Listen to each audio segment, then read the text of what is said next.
नहमदुहु व नुसल्ली व नुसल्लिमु अला रसूलिहिल करीम। अम्मा बाद फ़ाऊज़ु बिल्लाहि मिनश शैतानिर रजीम। बिस्मिल्लाहिर रहमानिर रहीम। क़ाल अल्लाहु तआला फ़ी कलामिहिल मजीद अल बुरहानिर रशीद वल फुरक़ानिल हमीद। मरजल बहरैन यल्तक़ियान बैनहुमा बरज़ख़ुन ला यबग़ियान फ़बिअय्यि आलाइ रब्बिकुमा तुकज़्ज़िबान। यख़रुजु मिनहुमुल लुअलुअ वल मरजान फ़बिअय्यि आलाइ रब्बिकुमा तुकज़्ज़िबान। सदक़ल्लाहु मौलानल अज़ीम व सदक़ रसूलुहुन नबियुल करीम व नहनु अला ज़ालिका मिनश शाहिदीन व शाकिरीन वल्हम्दुलिल्लाहि रब्बिल आलमीन।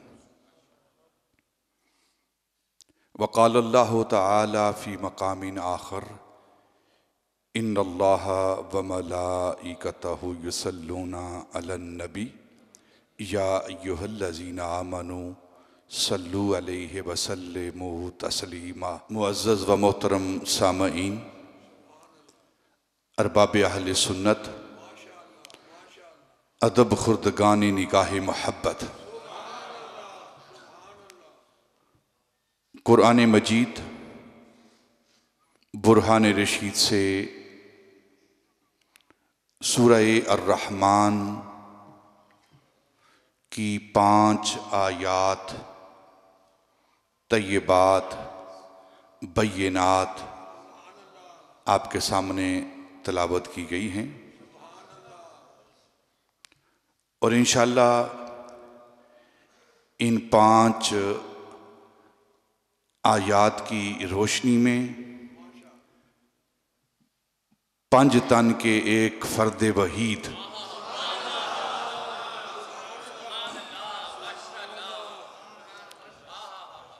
शाहज़ादा-ए गुलगों कबा राकबे दोशे मुस्तफ़ा जिगर गोशाए सैयदा फ़ातिमा ज़हरा नूरे नज़र हज़रत अली उल मुर्तज़ा इमाम आली मकाम सैयदना इमाम हुसैन रज़ी अल्लाह तआला अन्हो की ज़ाते पाक बाबरक़ात सतूदा सफ़ात पर इंशाअल्लाह आज हम गुफ्तगू करेंगे, क्योंकि माह शाबान है और माह शाबान की 5 तारीख को 4 हिजरी को सैयदना इमाम हुसैन की वलादत बासआदत है।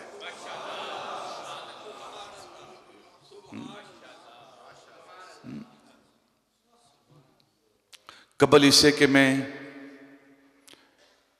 आयत पर और हज़रत इमाम हुसैन रज़ी अल्लाह तआला अन्हु की वलादत और सीरत पर गुफ्तगू करूँ,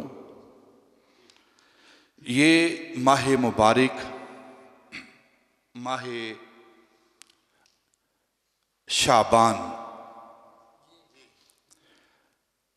जो इस्लामी साल है, जिसके 12 महीने हैं,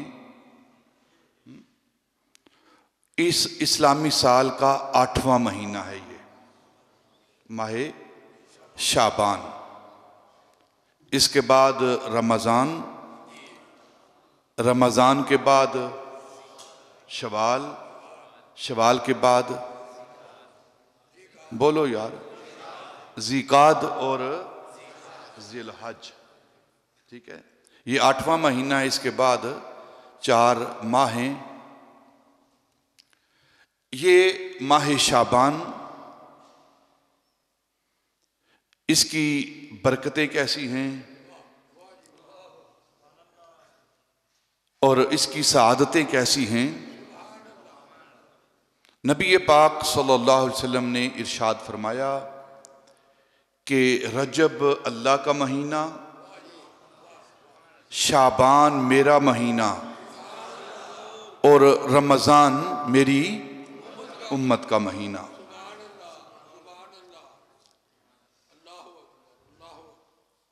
नबी पाक सल्लल्लाहु अलैहि वसल्लम की यह हदीस पाक है। रजब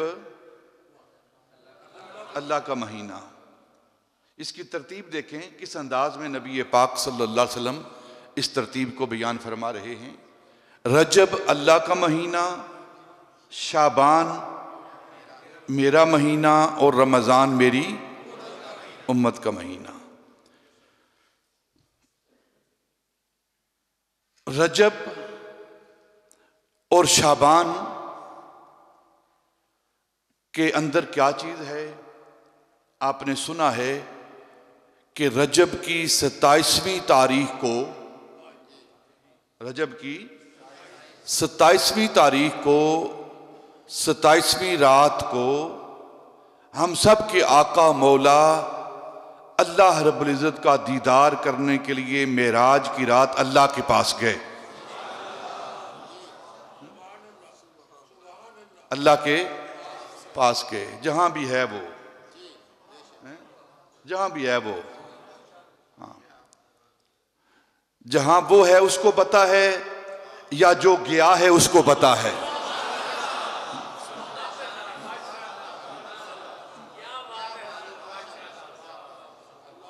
हमें नहीं पता वो कहां है, अल्लाह कहां है हमें नहीं पता, बस हर जगह है।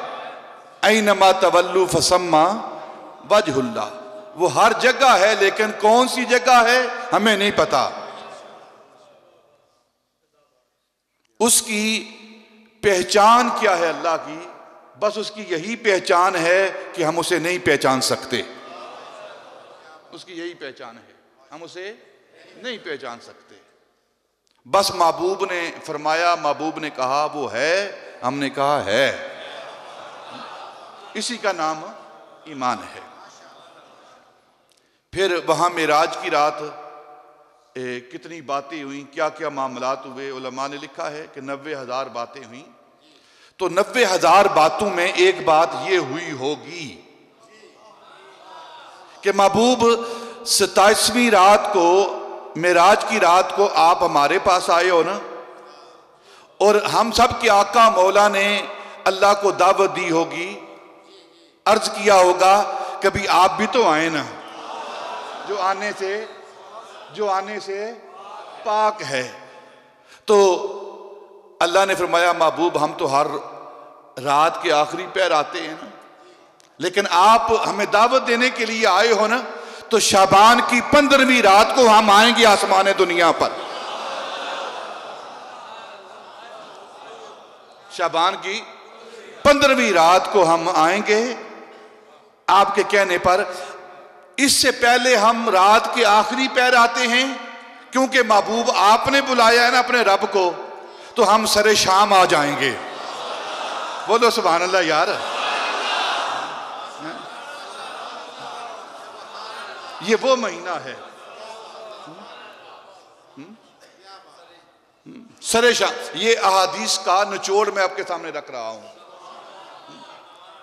सरे शाम हम आ जाएंगे, महबूब आप हमें बुला रहे हो, तो इंशाअल्लाह सरे शाम हम आएंगे। ये वो माह शाबान है जिसकी 15वीं रात को अल्लाह रब्बुल इज़्ज़त सरे शाम होते ही आसमान दुनिया पर नुज़ूल फरमाता है। नुज़ूल फरमाकर फिर ऐलान करता है, ए मेरे महबूब के उम्मतियों, सारा साल तो मुझे पुकारते रहते हो, या अल्लाह कहते रहते हो, या रब कहते रहते हो, या रहमान कहते रहते हो, और आज की रात जो आ रही है शाबान की 15वीं रात, इस रात को मैं तुम्हारा रब, तुम्हारा खालिक, तुम्हारा पालने वाला, मैं तुम्हें पुकारूंगा मेरे बंदो, मांगो मुझसे क्या मांगते हो। ये वो रात है। और फिर ये जो हदीस पाक है ना, हदीस पाक को पढ़ना और बात है, ठीक है, और इसको समझना और बात है। हदीस पाक की समझ, इसके अनवार, इसके तजल्लियात, इसके मफाहिम, ये उन्हीं लोगों को मिलते हैं जिन पर खास करम होता है, जिन पर खास फजल होता है और जिनकी मुस्तफ़ा के साथ निस्बत सलामत होती है। वो राज क्या है इस तरतीब के अंदर? पहले रजब, फिर शाबान और फिर रमजान। इस हदीस पाक पर गौर करें आप। रजब अल्लाह का महीना, शाबान हुजूर का महीना और रमजान उम्मत का महीना। क्या मतलब है कि दोनों महीनों के दरमियान, यानी रब और उम्मत के दरमियान, अल्लाह और अल्लाह की मखलूक के दरमियान एक जात है जिसे जाते मोहम्मद कहते हैं। जाते मोहम्मद कहते हैं। लोगों, अगर तुमने बख्शिश लेनी है, अल्लाह खालिक के अशऊर है ना, महीनों के बनाने वाला है, महीनों का खालिक है ना अल्लाह। वो अगर शाबान को पहले रख देता, रजब को बाद में रख देता, कौन पूछने वाला है? वो रमजान को पहले रखता, दोनों महीनों को बाद में रख देता, को पूछने वाला है? मुहर्रम की जगह शाबान रख देता, शाबान की जगह मुहर्रम रख देता, को पूछने वाला? लेकिन उसके कामों के अंदर हिकमत है, उसके कामों के अंदर हिकमत है, पैगाम है। वो पैगाम क्या है? पहले रजब रखा, फिर शाबान रखा, फिर रमजान रखा, फिर महबूब की जबान से कहलवाया, महबूब ये फरमाओ कि रजब अल्लाह का महीना, शाबान मेरा महीना, रमजान मेरी उम्मत का महीना। क्या मतलब? रब से जो कुछ उम्मत चाहती है, दरमियान में मुस्तफा की जात है। तुम्हें जो कुछ भी रब से मिलेगा वो नबी पाक के सदके में मिलेगा, वास्ते से मिलेगा, वसीले से मिलेगा। इसीलिए नबी पाक की जाते बबरकात आप बरज़ख हैं। क्या हैं? बरज़ख कहते हैं वास्ते को, वास्ते को, वसीले को, दरमियानी पर्दे को बरज़ख कहते हैं। और नबी पाक सल्लल्लाहु अलैहि वसल्लम की जाते बबरकात आप बरज़खुल बज़ारिक़ हैं, बरज़ख़ कुबरा हैं, बरज़ख़ कुबरा है। बरज़ख़ कुबरा का क्या माना है? सबसे बड़ी बरज़ख नबी पाक की जात है, यानी सबसे बड़ा वसीला वो नबी पाक की जात है। सबसे बड़ा वसीला, नमाज भी वसीला है, रोज़ा भी वसीला है, हज भी वसीला है, नेकी के काम भी, ये सारे वास्ते और वसीले हैं। लेकिन सबसे बड़ा वसीला, औलिया भी वसीला हैं, अहले बैत अतहार भी वसीला हैं, सहाबा भी वसीला हैं, सैयदा फातिमा भी वसीला हैं, इमाम हसन भी वसीला हैं, इमाम हुसैन भी वसीला हैं, मौला अली भी वसीला हैं।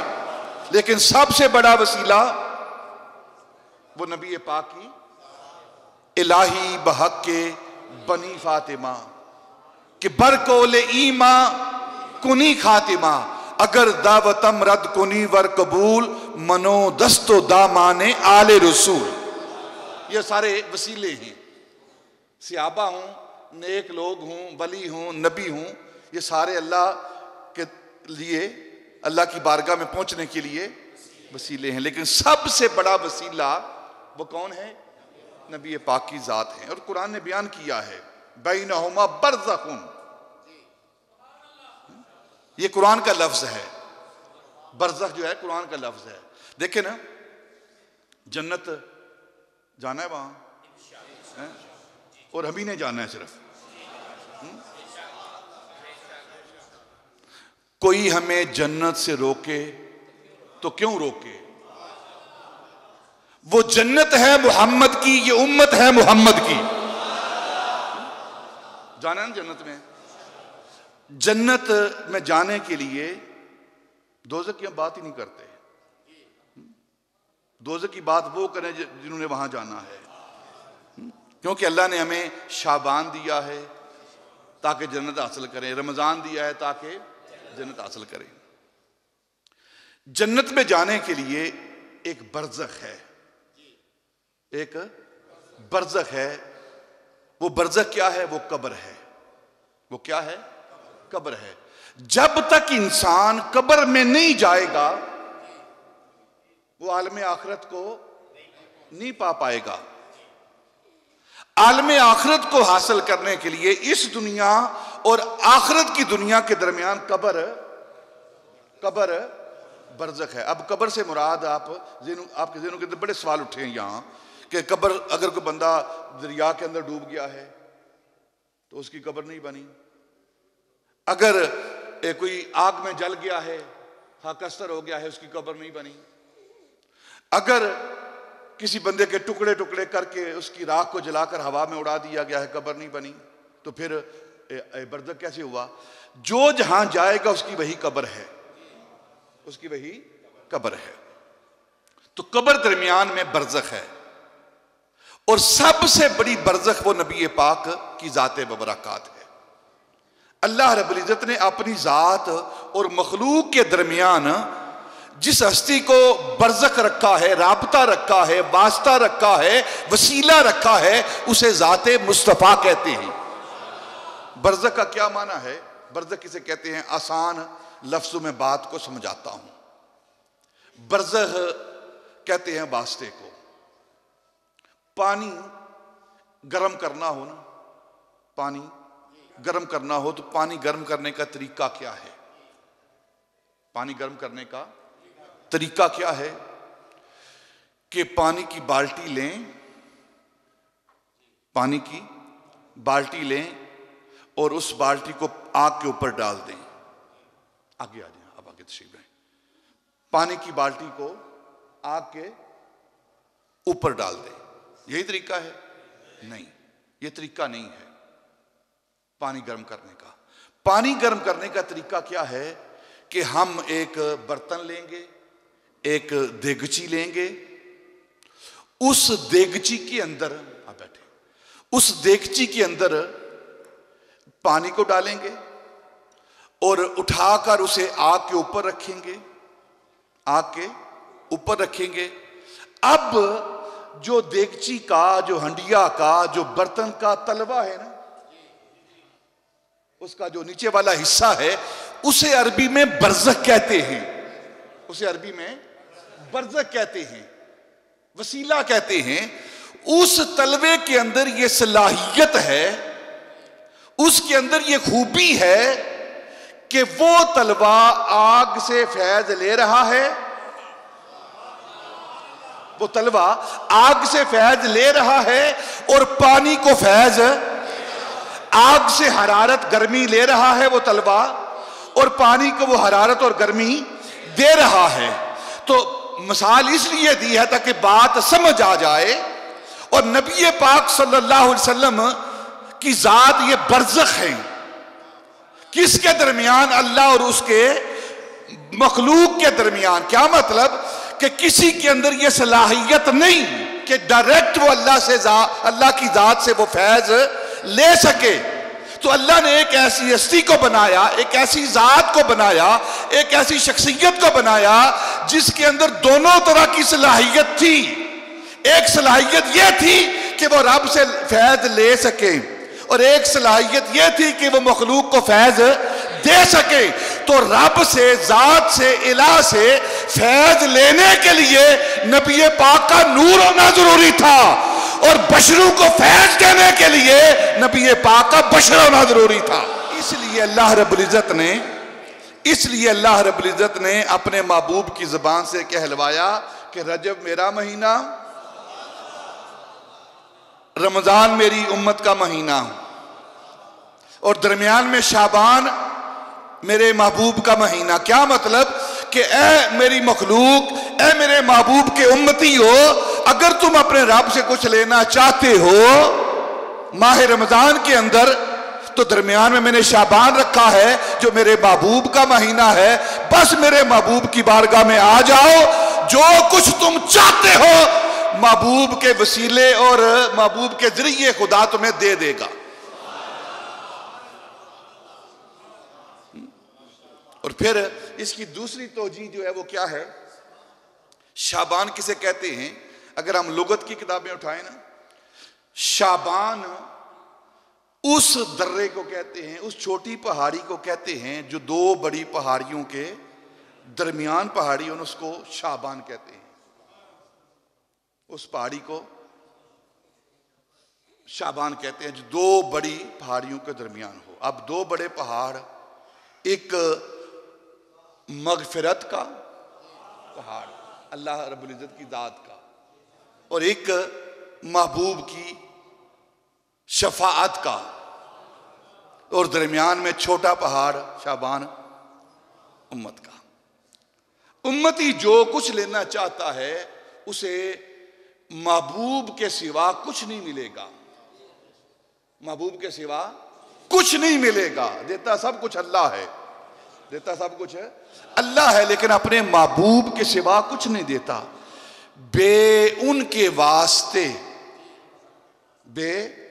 उनके वास्ते खुदा कुछ अता करे, आशा गलत गलत ये खबर बेबसर की है। सारी कायनात को देने वाला अल्लाह है और सारी कायनात में तकसीम करने वाले नबी पाक हैं। बुखारी शरीफ के हदीस पाक, वल्लाहु युती व इन्ना माना कासिम, अल्लाह देने वाला है और मैं तकसीम करने वाला हूं, जो कुछ भी मिलता है। और आरफ खड़ी सदर नशीन दीवान हशरदा, सदर नशीन दीवान हशरदा ते अफसर विच इमामा, अफसर विच इमामा, कुल नबी मोहताज उसे दे, यानी मदीने वाले के कुल नबी मोहताज उसे दे ते नफरा वां गुलामा।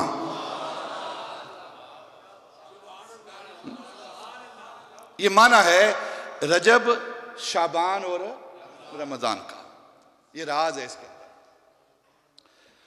ये शाबान, इसके अंदर इसकी 5 तारीख को, शाबान की 5 तारीख को 4 हिजरी को नबी पाक सल्लल्लाहु अलैहि वसल्लम के नवासे शाहजादा गुलगुं कुबा राकब दोश मुस्तफ़ा इमाम आली मकाम सैयदना इमाम हुसैन रजी अल्लाह ताला अन्हु की वलादत बासादत है। इसलिए आज इस पर हम थोड़ी सी गुफ्तगू करेंगे।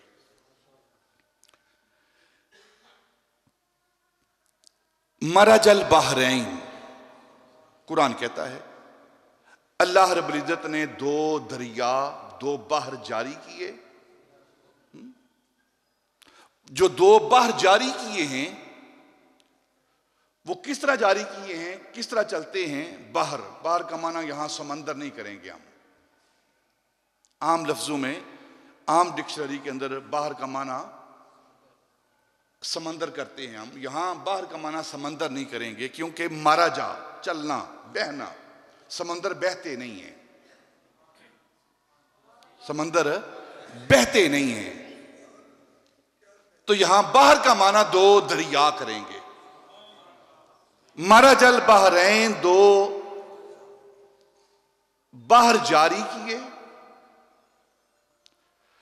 और जब मरजल बहरैन यल तक यान, ये 2 बहर किस तरह जारी किए, ये कभी मिलते हैं कभी जुदा हो जाते हैं, कभी मिल जाते हैं कभी जुदा, लेकिन बहते जारी रहते हैं, जारी रहते हैं, चलते रहते हैं।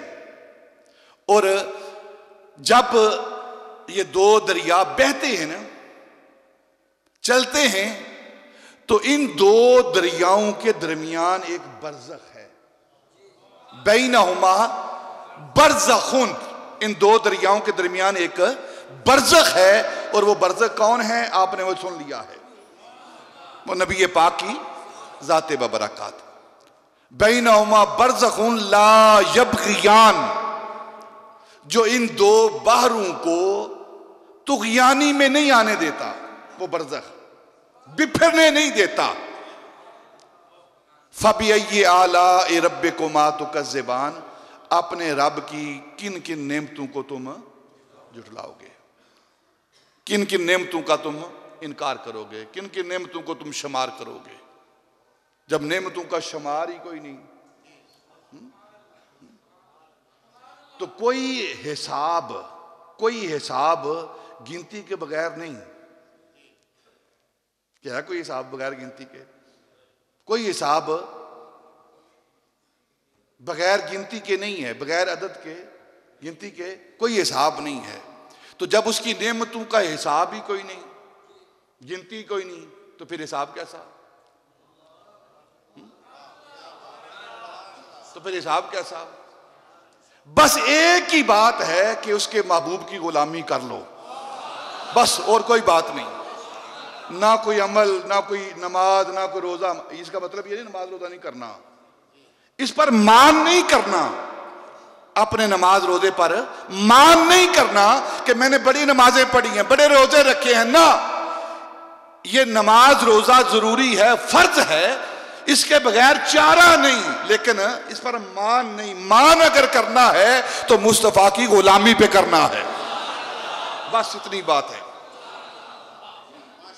मान जिस पर करना है ना, फख्र जिस बात पर करना है, वो फख्र क्या है? हमारे अमाल हमारा फख्र नहीं, नबी पाक की गुलामी हमारा फख्र है। बस जिसने ये राज पा लिया है ना, उसने जन्नत को पा लिया है। बैनहुमा बरज़खुल्ला यबगियान फबिय्यि आलाए रब्बिकुमा तुकज़्ज़िबान। आगे क्या है? यख़रुजु मिनहुमुल लुलु वल मरजान। जब ये दो दरिया मिलते हैं ना, तो इससे लोलो और मरजान निकलते हैं।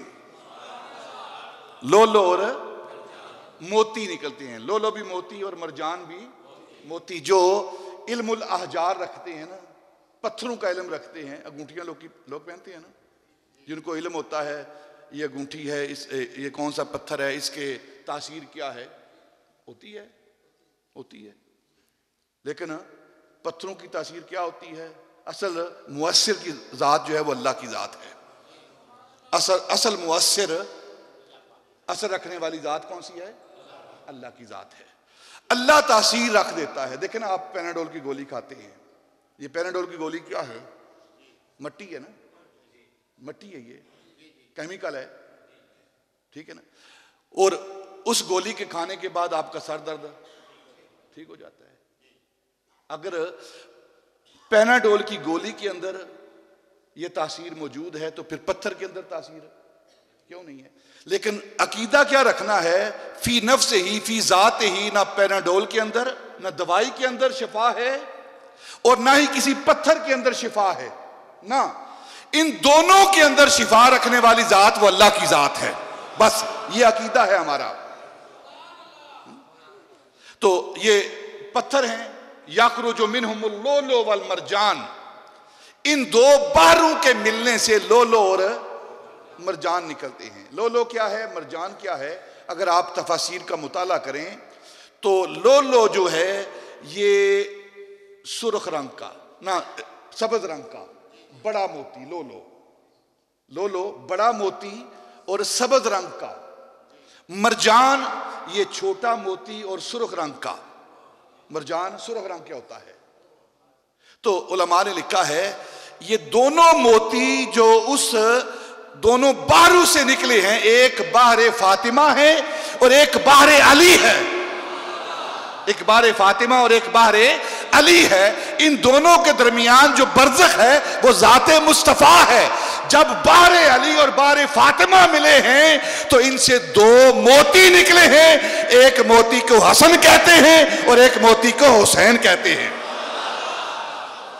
सुभान अल्लाह। एक को हुसैन कहते हैं। अब एक सब्ज रंग का और एक सुर्ख रंग का, बड़ा सब्ज रंग का और छोटा, उलमा ने लिखा है ये राज है, ये इंदिया है, ये इशारा है उनके आखिरी वक्त की तरफ। सैयदना इमाम हसन का वसाल हुआ है जहर से, जहर दिया गया है आपको, जहर दिया गया सैयदना, और जहर सब्ज रंग का होता है, जहर सब्ज रंग का होता है। और तारीख के अंदर मैंने पढ़ा है कि सैयदना इमाम हसन कहते हैं मुझे 4-5 मरतबा जहर दिया गया, लेकिन उस जहर ने मुझ पर इतना असर नहीं किया जितना आखिरी बार के जहर ने मुझ पर, इतना सख्त जहर दिया गया था उनको।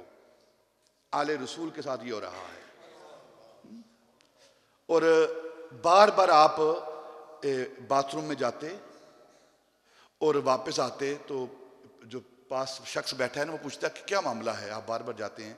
कहते हैं मुझे इतना सख्त जहर दिया गया है कि मेरा जिगर जो है ना टुकड़े बनकर वो निकल रहा है। इतने जुल्म हुए हैं आले रसूल के साथ। और उनकी सीरत क्या है, उनकी जिंदगी क्या है, उन्होंने अपना सब कुछ कुर्बान किया है। और फिर दूसरा जो सैयदना इमाम हुसैन हैं, उनके साथ क्या मामला हुआ है, किस अंदाज में उनको शहीद किया गया है। और ये जो सुर्ख है इसका ताल्लुक खून के साथ, क्योंकि खून भी सुर्ख रंग का होता है। इसलिए सैयदना इमाम हुसैन को मरजान कहा गया, क्योंकि मरजान का रंग सुर्ख होता है और आपके शहादत की तरफ, आपके खून की तरफ इशारा था। और सैयदना इमाम हसन, उनको लोलो कहा गया है और लोलो का रंग सब्ज होता है, इसलिए आपके आखिरी वक्त पर इसको तशबीह दी गई है। सैयदना इमाम हुसैन रजी अल्लाह तआला अन्हु पर थोड़ी सी हमने बात करनी है आज। आप नवासा-ए रसूल हैं, नवासा-ए रसूल हैं, नबी पाक सल्लल्लाहु अलैहि वसल्लम के निवासी हैं। 4 हिजरी को 5 शाबान को आप मदीनतुल मुनव्वरा मस्जिद नबी के साथ घर के अंदर सैयदा फातिमा की बतन अक़दस से आप तवल्लुद हुए, पैदा हुए। और जब पैदा हुए ना, तो नबी पाक सल्लल्लाहु अलैहि वसल्लम तशरीफ़ लाए और आपने फरमाया कि मुझे मेरा बेटा दिखाओ, मेरा बेटा दिखाओ। तो हज़रत मौला अली ने सैयदना इमाम हुसैन को नबी पाक की गोद में रख दिया। नबी पाक सल्लल्लाहु अलैहि वसल्लम ने सैयदना इमाम, अपने इस बेटे, इस निवासे के चेहरे को देखा और देखकर अपनी जुबाने वाही, जुबाने अतहर, वाही वाली जुबान वो सैयदना इमाम हुसैन के मुंह में रखी, जिसे गुड़ती कहते ना, तहनीक, पहली गुड़ती। सैयदना इमाम हुसैन को भी ज़बान वाही से मिल रही है। और अगर आप याद हो, आपको मौला अली का जिक्र हमने किया था रजब के अंदर, 13 रजब को, तो हजरत मौला अली को भी जो पहली खुराक मिल रही है वो भी ज़बान वाही, ज़बान रिसालत से मिल रही है। क्या है इनके, क्या नसीबे हैं इनके। वो जुबान जिसकी अल्लाह रब्बुल इज्जत कसमें उठाता है, वमा यंतिकु अनिल हवा इन हुवा इल्ला वह्युन यूहा। ये उस जुबान को चूसने वाले हैं सैयदना इमाम हुसैन। और पूछा मौला अली से, इनका नाम क्या रखा है? तो कहने लगे इनका नाम हमने शब्बीर रखा है, इस बेटे का नाम हमने शब्बीर रखा है। आपने फरमाया नहीं, शब्बीर नहीं, इसका नाम हुसैन है। सैयदना इमाम हुसैन का नाम नबी पाक ने रखा है हुसैन। और तारीख कहती है कि हसन और हुसैन नाम आपसे पहले पूरी तारीख इंसानियत में किसी और का नाम नहीं था। पूरी तारीख इंसानियत में अल्लाह रब्बुल इज्जत ने ये 2 नाम अपनी बारगाह में उम्मत से, मखलूक से छुपा के रखे हुए थे कि ये 2 नाम मेरे महबूब के निवासों के सिवा इनसे पहले कोई ना रखे, इनके बाद जो भी रखे इनकी निस्बत से रखे। कोई गुलाम हुसैन बन जाए, कोई मोहम्मद हुसैन बन जाए, लेकिन इनके निस्बत से, इनके वास्ते से, इनके बाद नाम रखे, इनसे पहले कोई ये नाम ना रखे। और नबी पाक सल्लल्लाहु अलैहि वसल्लम फरमाया कि 7 दिन के बाद ना इनके बाल उतारे जाएंगे। और नबी पाक सल्लल्लाहु अलैहि वसल्लम ने खुद सैयदना इमाम हुसैन के बाल मुबारक वो उतारे और उन बालों के बराबर आपने चांदी को सदका किया। और फिर 2 बकरे, मेंढे ये मंगवा कर आपका हकीका किया। और हकीका करने वाले नबी पाक हैं। क्या मुकद्दर है इनके, क्या मुकद्दर हैं सैयदना इमाम हुसैन के, पैदा हो रहे हैं और देखो खिदमत कौन कर रहा है। सारी कायनात जिसके सामने बादब खड़ी रहती है, वो जात नबी पाक की अपने इन बेटों की खिदमत कर रहे हैं। क्यों कर रहे हैं? उन्हें पता था कि मेरे इस्लाम के बाग की आबियारी यही करेंगे। अगर कभी इस्लाम का पौधा मुरझाने लगा तो इस इस्लाम के पौधे को अपना खून देकर ये बचाएंगे। इसलिए नबी पाक ये सारे अमाल कर रहे हैं। अब जब थोड़े से बड़े हुए, दिन गुजरे, तो एक दिन नबी पाक सल्लल्लाहु अलैहि वसल्लम तशरीफ फरमा हैं। एक इस घुटने पर सैयदना इमाम हसन को बिठाया हुआ है और एक घुटने पर अपने बेटे हजरत इब्राहीम, जो हजरत मारिया किब्तिया के वतन से थे, उनको बिठाया हुआ है और दोनों को चूम रहे हैं। कभी सैयदना इमाम हसन को चूमते हैं, कभी सैयदना इब्राहीम को चूमते हैं, कभी इनके लब चूमते हैं, कभी उनके लब चूमते हैं। तो ये मोहब्बत का अंदाज देकर ना जिब्रील अमीन ने अल्लाह की बारगाह में अर्ज की, या अल्लाह, तू कहता है मेरा महबूब है, बच्चों को चूम रहा है, बच्चों से मोहब्बत कर रहा है।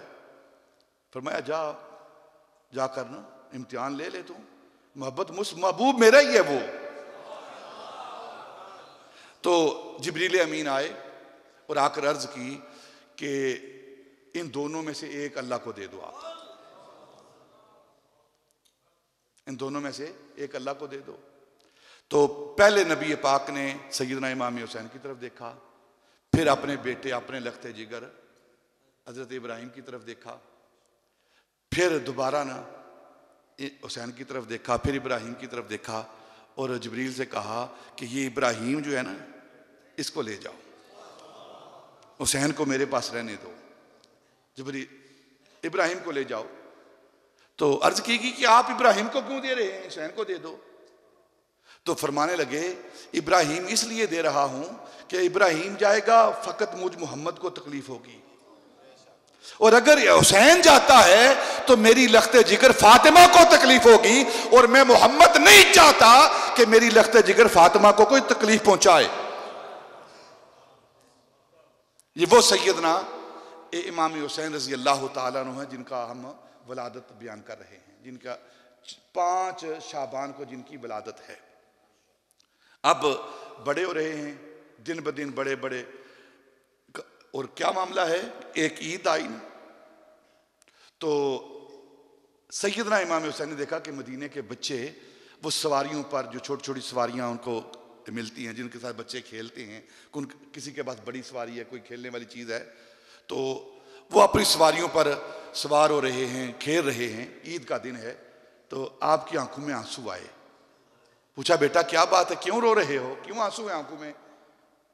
नाना जान, आज मदीने के सारे बच्चे ईद मना रहे हैं, हमारे पास कोई सवारी नहीं। तो फरमाया, उस कायनात के मालिक व मुख्तार नबी ने, अगर कायनात के बच्चे ईदें मना रहे हैं, उनके पास सवारी नहीं, तुम्हारे लिए मैं तुम्हारी सवारी हूं ना, आओ मेरी पुश्त पर सवार हो जाओ। और सैयदना इमाम हुसैन रजी अल्लाह तआला अन्हु नबी पाक की पुश्त पर सवार हुए और सवार होकर चुप कर गए। तो नबी पाक ने पूछा, बेटा क्या बात है? अब नाना जान, मैंने देखा है कि उनके हाथों में लगामें भी थी ना। नबी पाक ने एक सुर्ख रंग का धागा लिया, अपने मुंह के अंदर डाला। देखो ये नाज हो, उठाए जा रहे, वैसे नहीं उठाए जा रहे। लोग तनकीद करते हैं, लोग कहते हैं माज अल्लाह सैयदना इमाम हुसैन बागी थे, यजीद अकबर था, उन्हें शर्म आनी चाहिए कि ये वो हस्ती है जिसके नाज अल्लाह का महबूब उठा रहा है।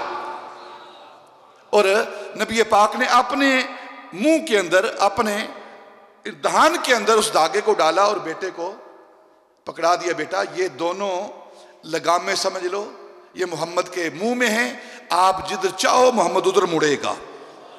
और ये बात मैंने हजरत दाता अली जवेरी की किताब से ली है, ये लिखने वाला कोई आम बंदा नहीं है।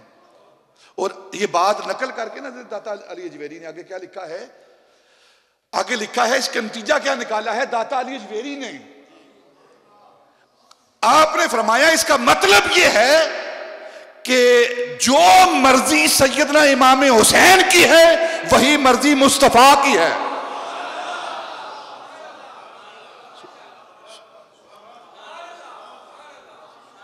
यानी कि इस तरफ लगाम खींचते हैं तो नबी पाक इस तरफ जाते हैं, इस तरफ लगाम खींचते हैं तो नबी पाक इस तरफ जाते हैं, दोनों खींचते हैं तो नबी पाक रुक जाते हैं। तो हजरत दाता अली अजवेरी कहते हैं इसका मतलब यह है, इसका नतीजा यह है कि जो मर्जी सैयदना इमाम हुसैन की है वही मर्जी नबी पाक की है। जो रजा सैयदना इमाम हुसैन की वही रजा नबी पाक की है। दोनों की रजा एक है। और यही बात है कि नबी पाक ने फरमाया हुसैन मुझसे है और मैं हुसैन से हूं, इसीलिए फरमाया गया है हुसैन मुझसे और मैं हुसैन से हूं। यानी कि जो मेरी रजा है वो हुसैन की रजा है, जो इमाम हुसैन की रजा है वो मुझ मोहम्मद की रजा है। ये ऐसा नवासा है नबी पाक सल्लल्लाहु अलैहि वसल्लम का। अब तकरीबन 11 हिजरी को नबी पाक सल्लल्लाहु अलैहि वसल्लम का वसाल हुआ है, 11 हिजरी को, और 4 हिजरी को आपकी विलादत हुई है। सैयदना कितने साल बनते हैं ये? 7 साल। ठीक है। जो इल्म हदीस वाले हैं ना, उन्होंने सैयदना इमाम हसन को भी और सैयदना इमाम हुसैन को भी सिहाबा में लिखा है कि ये दोनों सिहाबी हैं। क्योंकि कुछ लोगों ने ये कहा है कि बलूगत की शर्त होती है सिहाबियत के लिए, जब तक बालिग ना हो वो सिहाबी नहीं बनता। लेकिन जो मुहद्दिसीन हैं, उलमा हैं, उन्होंने लिखा है कि नहीं, ये शर्त नहीं है। बस जिसने ईमान की हालत में चिराए बद्दुहा को देख लिया, कलमा पढ़ लिया, वो सिहाबी है। और 7 साल के अरसे में सैयदना इमाम हुसैन रजी अल्लाह ताला अन्हु ने नबी पाक से डायरेक्ट 6 रवायात को बयान किया है। इल्म हदीस 6 रवायतें डायरेक्ट जो सैयदना इमाम हुसैन ने कहा है कि मैंने अपने नाने के से ये बात सुनी है। बहुत सारी हदीस हैं जो सैयदना इमाम हुसैन ने अपने वालिद हजरत मौला अली से सुनकर फिर नबी पाक से सुनी, एक वास्ते से। लेकिन डायरेक्ट जो नबी पाक से सैयदना इमाम हुसैन ने जो अहादीस बयान की हैं, जो रवायत की हैं, वो 6 अहादीस हैं। उनमें से एक हदीस तलबुल इल्म फरीज़तुन अला कुल्ले मुस्लिम, हर मुसलमान पर इल्म हासिल करना फर्ज है। इल्म के साथ खानदान अहले बैत का क्या मामला है कि हर मुसलमान पर इल्म हासिल करना ये फर्ज है। इस रवायत को बयान करने वाले सैयदना इमाम हुसैन हैं। और एक बात हजरत ख्वाजा मोइनुद्दीन चिश्ती अजमेरी ने कही है, 4 शेर लिखे हैं ना, शाह अस्त हुसैन, बादशाह अस्त हुसैन, दीन अस्त हुसैन, दीन पना अस्त हुसैन, सर दाद ना दाद दस्त दर दस्ते यजीद। सर दे दिया है लेकिन हाथ नहीं दिया, बैत नहीं की। ये कौन कह रहा है? ख्वाजा मोइनुद्दीन चिश्ती अजमेरी, चिश्तियों का इमाम। वो कह रहे सर दाद ना दाद दस्त दर दस्ते यजीद, हक्का के बना ला इला अस्त हुसैन। इस दीन की बुनियाद वो सैयदना इमाम हुसैन की जात है। सर दे दिया है, दीन को बचा लिया है। और दूसरी जो हदीस पाक है ना, वो इसी हदीस पाक का तर्जमा हजरत ख्वाजा अजमेरी ने किया है। आपने दूसरी हदीस नबी पाक से ली सैयदना इमाम हुसैन ने, वो क्या है?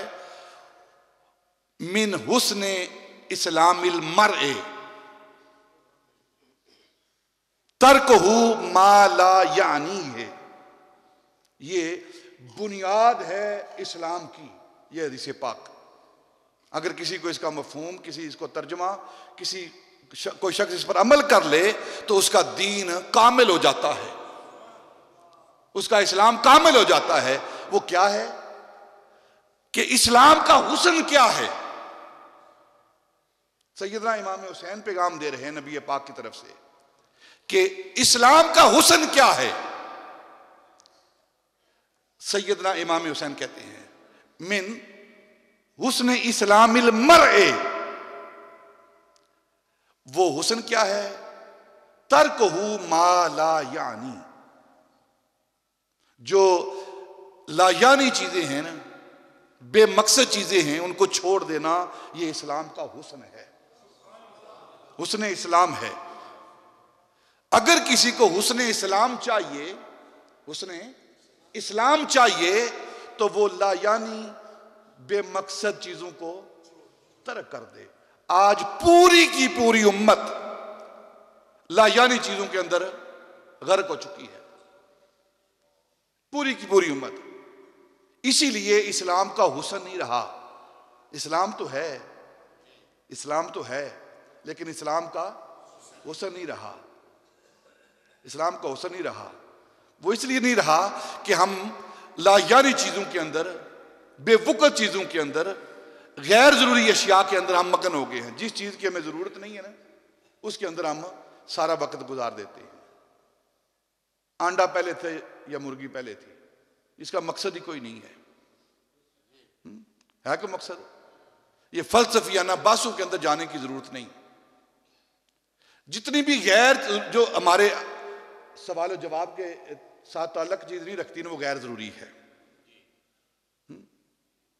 जो हमारे कल जिसके बारे में अल्लाह नहीं पूछेगा ना, वो गैर जरूरी है, वो लायानी है, जिसके बारे में अल्लाह सवाल नहीं करेगा। देखे ना, नफली रोजा हो तो भाग कर करते हैं, फर्जी रोजा आएगा ना रमजान का तो कोई नहीं। नफल कभी पढ़ लेंगे, लेकिन फर्ज नमाज पढ़ते हैं। मेरे अंदाजे के मुताबिक 2% लोग भी नमाज नहीं पढ़ते पाकिस्तान के अंदर, 2%। और जो पढ़ते हैं ना, जो पढ़ते हैं, उन्हें नमाज आती ही नहीं। हाँ जी, मैं देखता रहता हूं यहां खड़ा होकर ना, वुजू करना नहीं आता।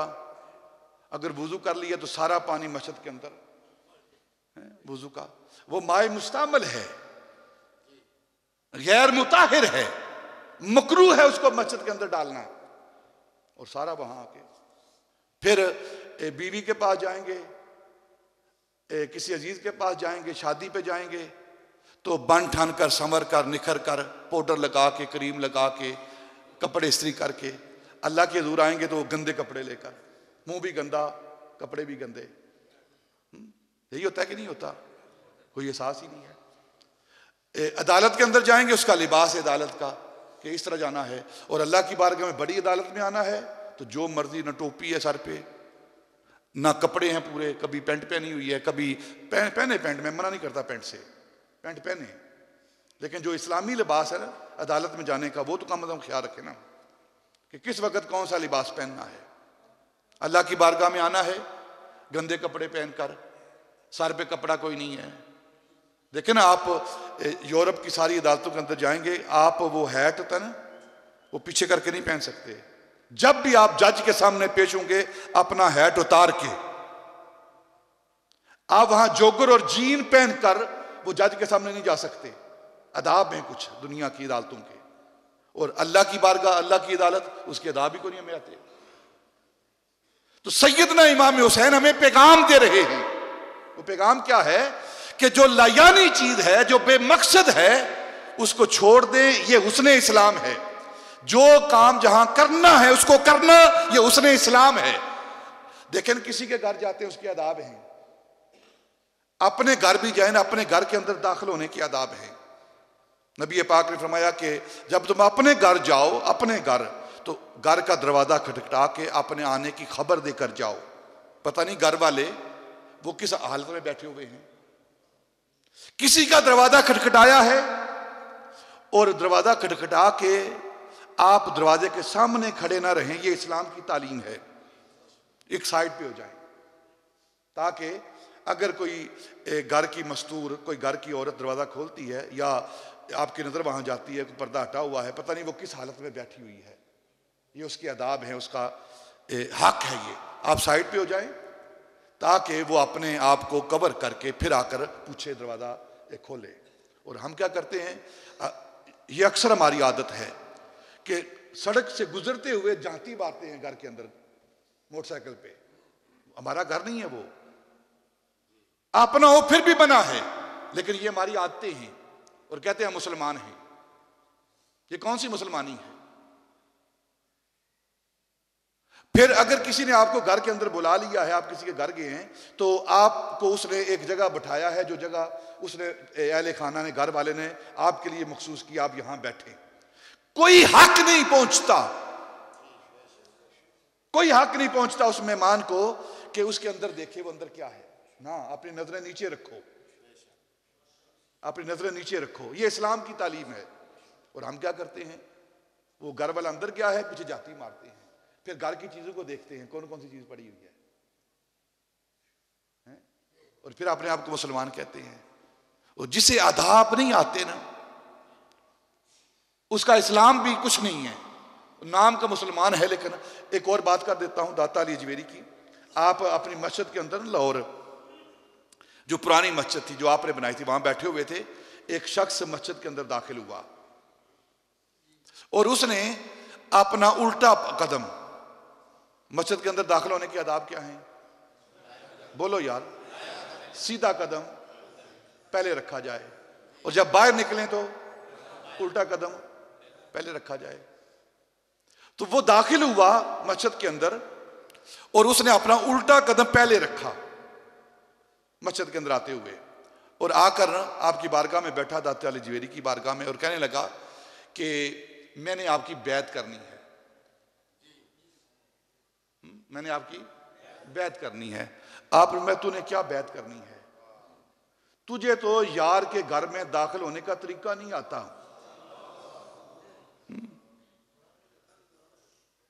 हम जो मस्जिदों के साथ करते हैं ना, सारी गंदगी मस्जिद के अंदर, हालांकि ये जो वुजू के खाने बने हुए हैं ना, ये सिर्फ मुसाफिरीन के लिए हैं, और हम घर से नियत करके चलते हैं कि सारा गंद मस्जिद के अंदर डालेंगे जाके, फिर कहते हैं कि हम हुस्न इस्लाम भी रखते हैं। सैयदना इमाम हुसैन ने पैगाम दिया है, मिन हुस्निल इस्लामिल मरए तरकहु मा ला यानी, यानी जो गैर जरूरी चीजें हैं उनको छोड़ दो, ये हुस्न इस्लाम है।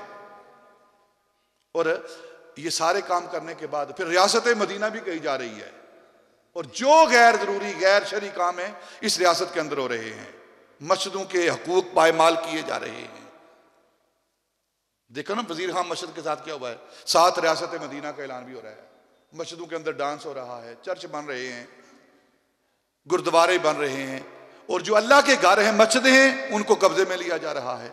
और तुमने शब बरात की महफिल नहीं करनी, तुमने रमजान के रोजे नहीं रखने, सरेआम वो फाशा औरतें अल्लाह रसूल की बारगाह में गुस्ताखी करें तो कोई पर्चा नहीं, कोई पूछगिछ नहीं है, और दावा क्या है रियासत मदीना का। शर्म नहीं आती इनको ना? जिस तरह ये बेहुरमती की गई है दोनों शहरों के अंदर, लाहौर के अंदर और इस्लामाबाद के अंदर, अल्लाह से आजादी, रसूल से आजादी। अल्लाह रसूल से आजादी का पता है क्या मतलब है? जहन्नम। तो जाओ जहन्नम में। अगर तुमने अपने आप को मुसलमान कहना है, अपने आप को मुसलमानी के अंदर रखना है, तो फिर जो इस्लाम के अहकाम हैं उस पर पाबंदी करनी ही पड़ेगी। और अगर मेरा पूरी, मैं वसूख के साथ ये बात करता हूं, अगर औरत को इस्लाम ने हक नहीं दिया ना, तो फिर कायनात की किसी चीज ने औरत को हक दिया ही नहीं है।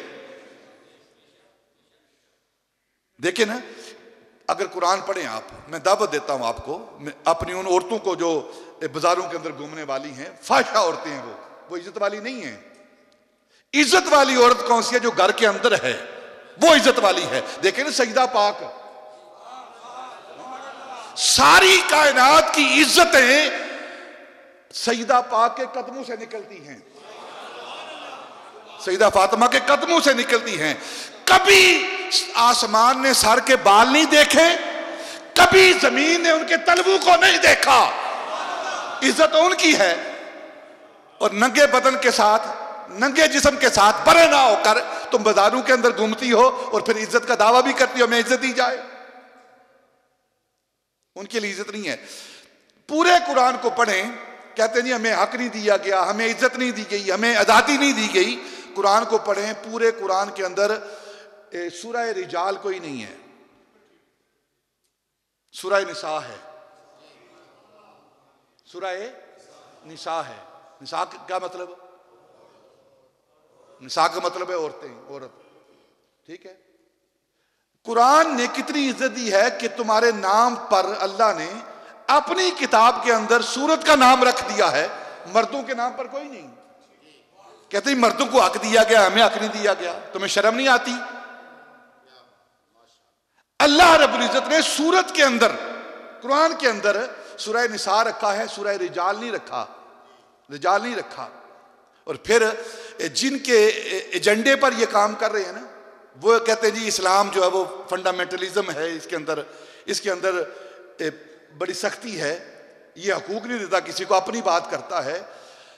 पूरे कुरान के अंदर ना सईदा फातिमा के नाम पर सूरत है, ठीक है ना सईदा आयशा के नाम पर सूरत है, ना किसी ज़ौजाए मुताहरा के नाम पर सूरत है कोई नहीं। सूरह मरियम है, सूरह मरियम है। तुमने इस्लाम को पढ़ा ही नहीं, इस्लाम को जाना ही नहीं, इस्लाम की तालीमात को तुमने हासिल ही नहीं किया, तो फिर किस तरह एतराज कर सकते हो? मेरे नजदीक सबसे मॉडर्न दीन जो है वो इस्लाम है। कितने हकूक दिए हैं। सैयदना इमाम हुसैन रजी अल्लाह तआला की बात कर रहा हूं, कैसे हकूक हैं। एक दिन हजरत अमीर मुआविया रजी अल्लाह तआला अन्हु के पास एक शख्स आया कि मैं दीन का एक मसला पूछना चाहता हूं, मुझे भेजा जाए या बताया जाए। आपने फरमाया, हजरत अमीर मुआविया रजी अल्लाह तआला ने, कि अगर तुमने दीन सीखना है, दीन की बात सीखनी है, तो तुम मस्जिद नबी के अंदर जाओ, एक शख्स बैठा होगा, उसके पास चले जाना और उससे जाकर मसला पूछना, वो तुम्हें बता देगा। उसने कहा कि बहुत सारे लोग वहां बैठे होंगे, तो मैं कैसे पहचानूं? तो आपने हजरत अमीर मुआविया रज़ी अल्लाह ताला ने फरमाया कि तुम मस्जिद नबी के अंदर दाखिल होना, वहां मजलिसें लगी होंगी, उस्ताज़ा बैठे होंगे, बयान हो रहा होगा। जिस मजलिस के अंदर सबसे ज्यादा अदब व आदाब होंगे और उनके सामने जो बैठे होंगे, उनकी हालत ये होगी कि जिस तरह नबी पाक के दौरे अक़दस के अंदर सहाबा बैठते थे और सहाबा के सरों पर परिंदे बैठकर उड़ जाते थे, बैन ही तुम्हें वो मजलिस मिलेगी जिस मजलिस में ये मरहला होगा, ये बात होगी, उससे जाकर पूछना। और वो शख्स दाखिल हुआ और जब देखा कि लोग बैठे हुए हैं, कोई हिल रहा है किसी मजलिस में, कोई आपस में बातें कर रहा है, कोई एक दूसरे को देख रहा है। एक मजलिस को देखा, एक कोने पे लगी हुई है, लोग सामने बैठे हैं, एक हसीन चेहरे वाला शख्स उनके सामने बैठा है और जो सामईन है, जो बैठने वाले, उनकी कैफियत क्या है कि बिल्कुल पत्थर की तरह साकित बैठे हुए हैं। तो वो शख्स वहां पहुंचा और पूछा आप कौन हैं? तो कहने लगे कि मेरा नाम हुसैन है। उसने कहा मुझे यही निशानी बताई गई थी, तो मैंने एक मसला पूछना है। तो आपने फरमाया बोलो क्या मसला है? कि इंसान का हक कब साबित होता है? जो इंसान के हकूक है ना, इंसान का हक कब साबित हो जाता है, उसके लिए मुतहक्किक हो जाता है। तो सैयदना इमाम हुसैन ने फरमाया जब बच्चा पैदा होता है, उसकी जुबान से पहली आवाज निकलती है ना, पहली आवाज निकलती है, वो चीख की आवाज हो, रोने की आवाज हो, जब उसकी आवाज निकली तो सारे के सारे हकूक उसके लिए साबित हो गए। ये वो सैयदना इमाम हुसैन दीन की कितनी तालीम दे रहे हैं। और 25 हज सैयदना इमाम हुसैन ने पैदल किए हैं, पैदल किए हैं, 25 हज पैदल किए हैं। और कैफियत क्या है कि जमजम और रुकन के दरमियान, अगर आप पहली तारीख का मुताला करें उस दौर की, तो जमजम का जो कुआं है और उसके दरमियान और जो रुकन है, जिसे हजरे असवद कहते हैं, ये रुकन, 4 रुकन है ना, तो उसके दरमियान एक हौज बना हुआ था, जहां से जमजम का पानी आता था। उस हौज के अंदर, उस तालाब के अंदर छोटा सा तालाब था। और सैयदना इमाम हुसैन रजी अल्लाह ताला अन्हु क्या करते थे कि हाजियों को कटोरे भर भर के पानी पिलाते थे।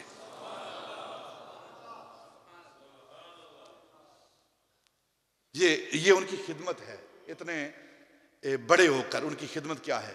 हाजी को कटोरे भर के पानी पिलाते, सकायतुल हज्जाज जिसे कहते हैं। और जब अजान हो जाती तो तकबीर होती तो सारा काम छोड़ के इमाम के साथ खड़े हो जाते। ये वो सैयदना इमाम हुसैन रजी अल्लाह ताला।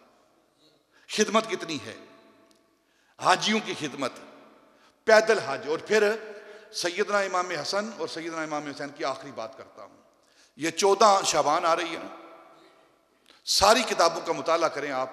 किसी ने सैयदना इमाम हसन से पूछा कि आप ये शाबान की 15वीं रात कैसे गुजारते हैं?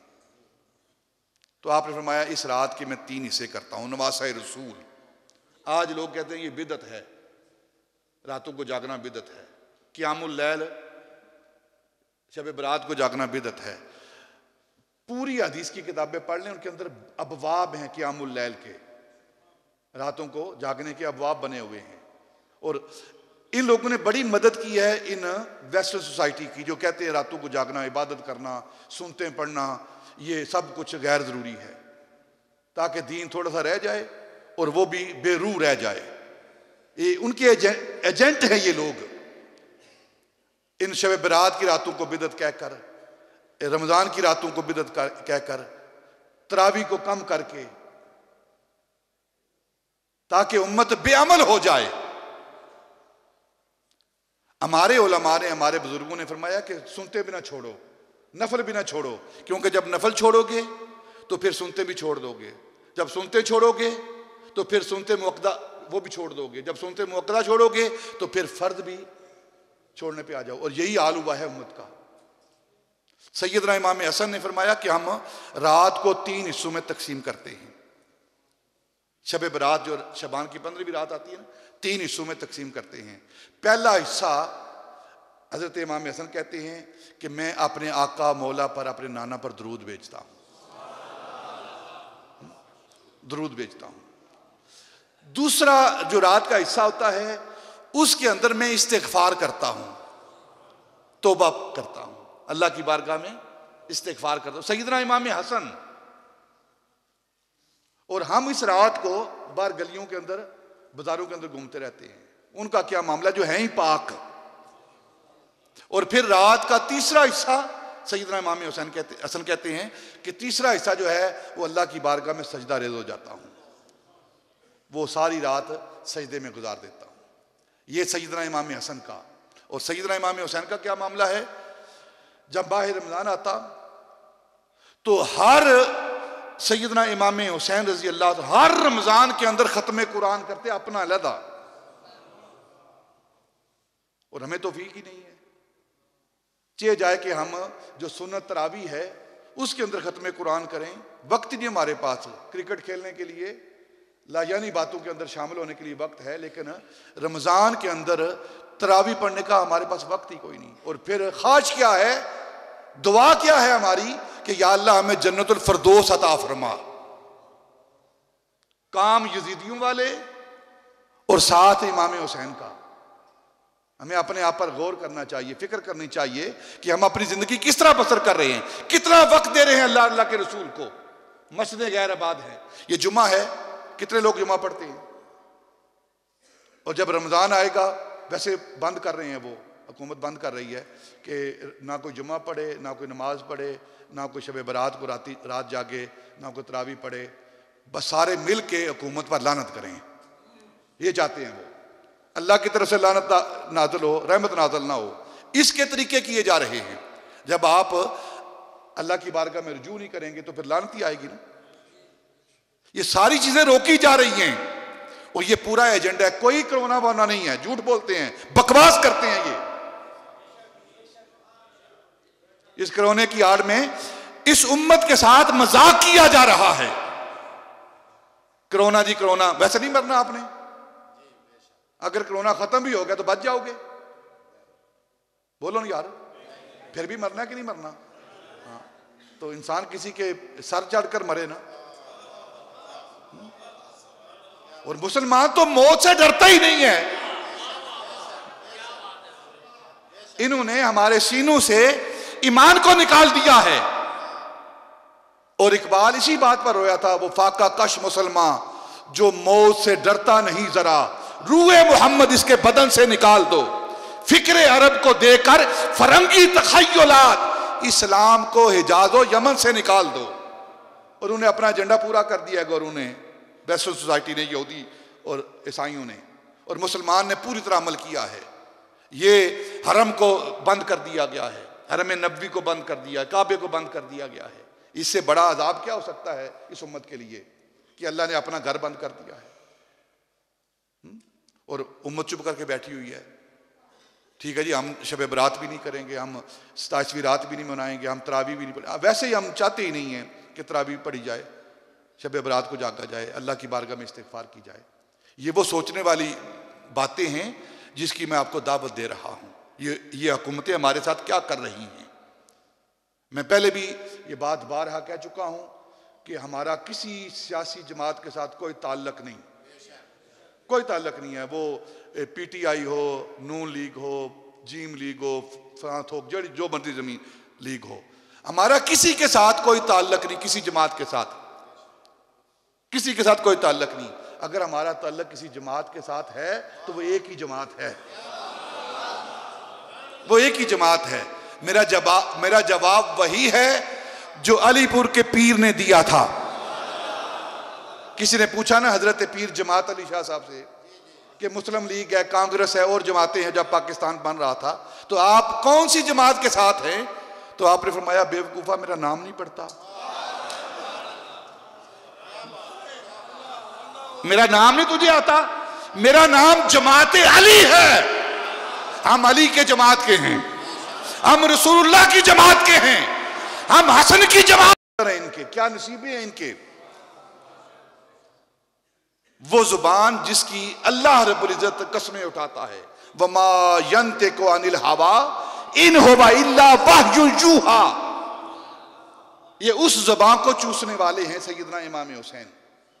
और पूछा मौला अली से, इनका नाम क्या रखा है? तो कहने लगे, इनका नाम हमने शब्बीर रखा है,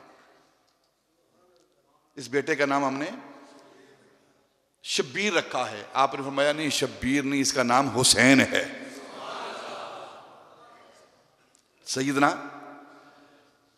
इमाम हुसैन का नाम नबी पाक ने रखा है, हुसैन। और तारीख कहती है कि हसन और हुसैन नाम आपसे पहले पूरी तारीख इंसानियत में किसी और का नाम नहीं था।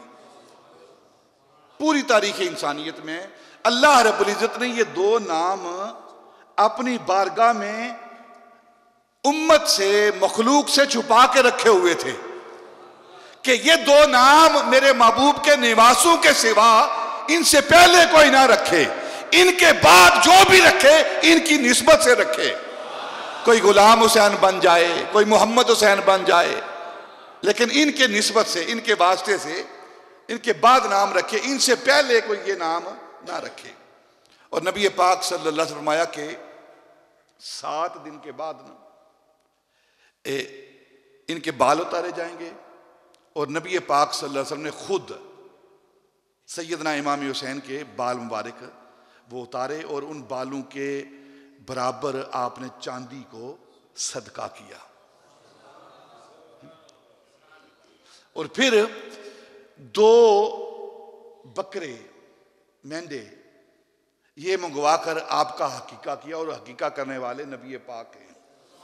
क्या मुकद्दर है इनके, क्या मुकद्दर हैं सैयदना इमाम हुसैन के। पैदा हो रहे हैं और देखो खिदमत कौन कर रहा है। सारी कायनात जिसके सामने बादब खड़ी रहती है, वो जात नबी पाक की अपने इन बेटों की खिदमत कर रहे हैं। क्यों कर रहे हैं? उन्हें पता था कि मेरे इस्लाम के बाग की आबियारी यही करेंगे। अगर कभी इस्लाम का पौधा मुरझाने लगा तो इस इस्लाम के पौधे को अपना खून देकर ये बचाएंगे। इसलिए नबी पाक ये सारे अमाल कर रहे हैं। अब जब थोड़े से बड़े हुए दिन गुजरे तो एक दिन नबी पाक सल्लल्लाहु अलैहि वसल्लम तशरीफ़ फरमा हैं, एक इस घुटने पर सैयदना इमाम हसन को बिठाया हुआ है और एक घुटने पर अपने बेटे हज़रत इब्राहीम जो हज़रत मारिया किब्तिया के वतन से थे उनको बिठाया हुआ है और दोनों को चूम रहे हैं। कभी सैयदना इमाम हसन को चूमते हैं, कभी सैयदना इब्राहीम को चूमते हैं, कभी इनके लब चूमते हैं, कभी उनके लब चूमते हैं। तो ये मोहब्बत का अंदाज देखकर ना जिब्रील अमीन ने अल्लाह की बारगाह में अर्ज़ की, या अल्लाह तू कहता है मेरा महबूब है, बच्चों को चूम रहा है, बच्चों से मोहब्बत कर रहा है। फरमाया जा करना इम्तिहान ले ले, तू मोहब्बत महबूब मेरा ही है वो। तो जिब्रील अमीन आए और आकर अर्ज की कि इन दोनों में से एक अल्लाह को दे दो, आप इन दोनों में से एक अल्लाह को दे दो। तो पहले नबी पाक ने सैयदना इमाम हुसैन की तरफ देखा, फिर अपने बेटे अपने लख्ते जिगर हजरत इब्राहिम की तरफ देखा, फिर दोबारा ना हुसैन की तरफ देखा, फिर इब्राहिम की तरफ देखा और जिब्रील से कहा कि ये इब्राहिम जो है ना इसको ले जाओ, हुसैन को मेरे पास रहने दो। जिब्रील इब्राहिम को ले जाओ। तो अर्ज की कि आप इब्राहिम को क्यों दे रहे हैं, हुसैन को दे दो। तो फरमाने लगे इब्राहिम इसलिए दे रहा हूं कि इब्राहिम जाएगा फकत मुझ मोहम्मद को तकलीफ होगी, और अगर हुसैन जाता है तो मेरी लख्ते जिगर फातिमा को तकलीफ होगी, और मैं मोहम्मद नहीं चाहता कि मेरी लख्ते जिगर फातिमा को कोई तकलीफ पहुंचाए। ये वो सैयदना इमाम हुसैन रजी अल्लाह तआला अन्हु है जिनका हम वलादत बयान कर रहे हैं, जिनका 5 शाबान को जिनकी वलादत है।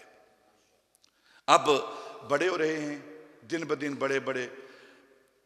और क्या मामला है, एक ईद आई ना, तो सैयदना इमाम हुसैन ने देखा कि मदीने के बच्चे वो सवारियों पर जो छोटी छोटी सवारियां उनको मिलती हैं, जिनके साथ बच्चे खेलते हैं, किसी के पास बड़ी सवारी है, कोई खेलने वाली चीज़ है, तो वो अपनी सवारियों पर सवार हो रहे हैं, खेल रहे हैं। ईद का दिन है। तो आपकी आंखों में आंसू आए। पूछा बेटा क्या बात है, क्यों रो रहे हो, क्यों आंसू है आंखों में। नाना जान आज मदीने के सारे बच्चे ईद मना रहे हैं, हमारे पास कोई सवारी नहीं।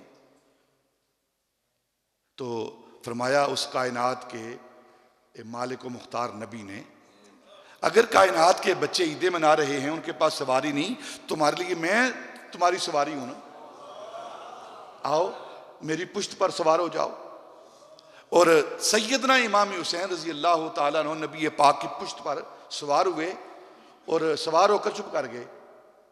तो नबी पाक ने पूछा बेटा क्या बात है। अब नाना जान मैंने देखा है कि उनके हाथों में लगामें भी थी ना। नबी पाक ने एक सुर्ख रंग का धागा लिया, अपने मुंह के अंदर डाला। देखो ये नाज हो, उठाए जा रहे, वैसे नहीं उठाए जा रहे। लोग तनकीद करते हैं, लोग कहते हैं माज अल्लाह सैयदना इमाम हुसैन बागी थे, यजीद अकबर था, उन्हें शर्म आनी चाहिए कि ये वो हस्ती है जिसके नाज अल्लाह का महबूब उठा रहा है। और नबी पाक ने अपने मुंह के अंदर, अपने दहान के अंदर उस धागे को डाला और बेटे को पकड़ा दिया। बेटा ये दोनों लगामें समझ लो, ये मोहम्मद के मुंह में है, आप जिधर चाहो मोहम्मद उधर मुड़ेगा। और ये बात मैंने हजरत दाता अली जवेरी की किताब से ली है, ये लिखने वाला कोई आम बंदा नहीं है। और ये बात नकल करके ना दाता अली जवेरी ने आगे क्या लिखा है, आगे लिखा है इसका नतीजा क्या निकाला है दाता अली जवेरी ने। आपने फरमाया इसका मतलब यह है कि जो मर्जी सैयदना इमाम हुसैन की है वही मर्जी मुस्तफा की है।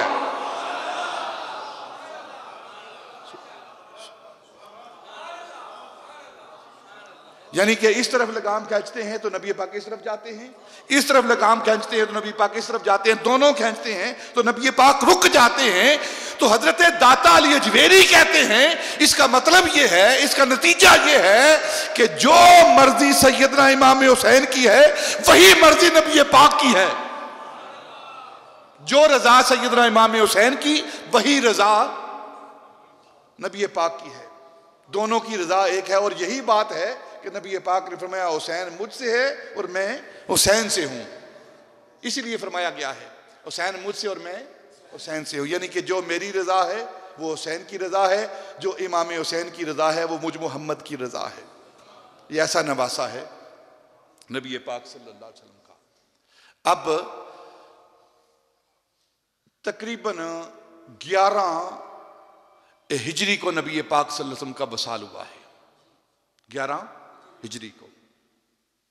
और 4 हिजरी को आपकी विलादत हुई है सैयदना। कितने साल बनते हैं ये? 7 साल। ठीक है। जो इल्म हदीस वाले हैं ना, उन्होंने सैयदना इमाम हसन को भी और सैयदना इमाम हुसैन को भी सहाबा में लिखा है कि ये दोनों सहाबी हैं। क्योंकि कुछ लोगों ने ये कहा है कि बुलूगत की शर्त होती है सहाबियत के लिए, जब तक बालिग ना हो वो सहाबी नहीं बनता। लेकिन जो मुहद्दिसीन हैं, उलमा हैं, उन्होंने लिखा है कि नहीं, ये शर्त नहीं है। बस जिसने ईमान की हालत में चिरा बद्दुआ को देख लिया, कलमा पढ़ लिया, वो सहाबी है। और 7 साल के अरसे में सैयदना इमाम हुसैन रजी अल्लाह ताला अन्हु ने नबी पाक से डायरेक्ट 6 रवायात को बयान किया है। इल्म हदीस 6 रवायतें डायरेक्ट जो सैयदना इमाम हुसैन ने कहा है कि मैंने अपने नाने के से ये बात सुनी है। बहुत सारी हदीस हैं जो सैयदना इमाम हुसैन ने अपने वालिद हज़रत मौला अली से सुनकर फिर नबी पाक से सुनी, एक वास्ते से। लेकिन डायरेक्ट जो नबी पाक से सैयदना इमाम हुसैन ने जो अहादीस बयान की हैं, जो रवायत की हैं, वो 6 अहादीस हैं। उनमें से एक हदीस तलबुल इल्म फरीज़तुन अला कुल्ले मुस्लिम, हर मुसलमान पर इल्म हासिल करना फर्ज है। इल्म के साथ खानदान अहले बैत का क्या मामला है कि हर मुसलमान पर इल्म हासिल करना यह फर्ज है। इस रवायत को बयान करने वाले सैयदना इमाम हुसैन हैं।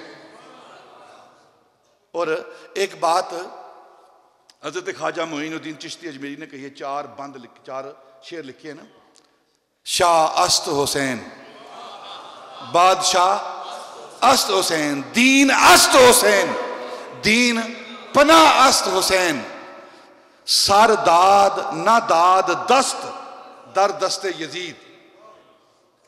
सर दे दिया है लेकिन हाथ नहीं दिया, बैत नहीं की। ये कौन कह रहा है? ख्वाजा मोइनुद्दीन चिश्ती अजमेरी, चिश्तियों का इमाम।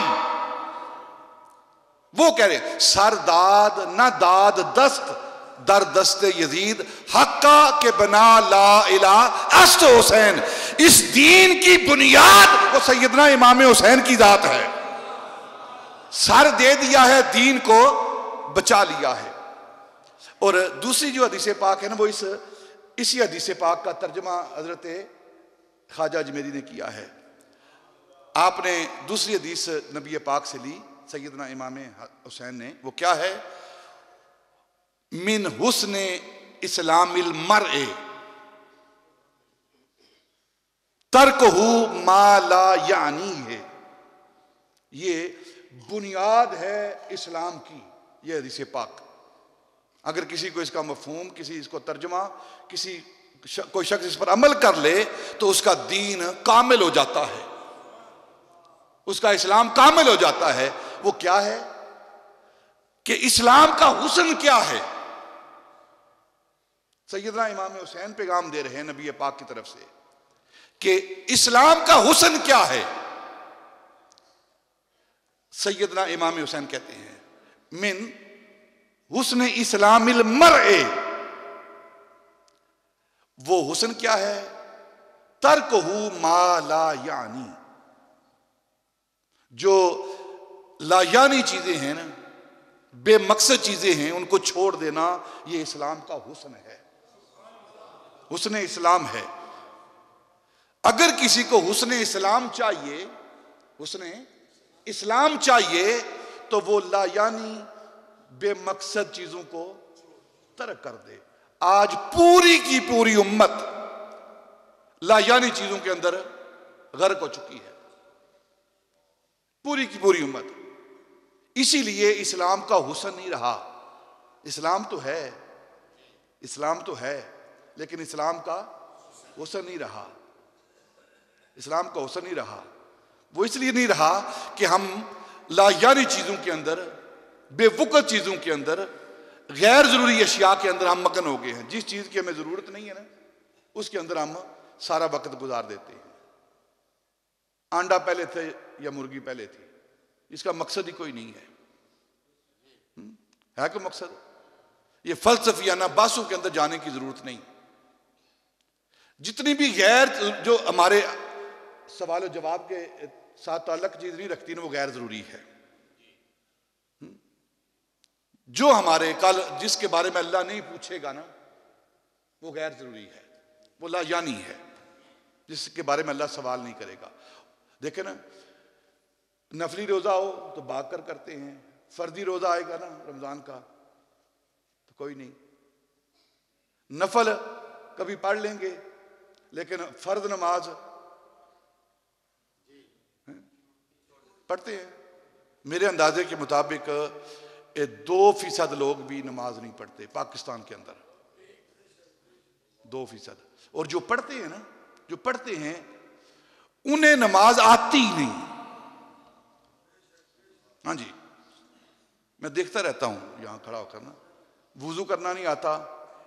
अगर वुजू कर लिया तो सारा पानी मस्जिद के अंदर है, वुजू का वो माए मुस्तामल है, गैर मुताहिर है, मकरूह है उसको मस्जिद के अंदर डालना।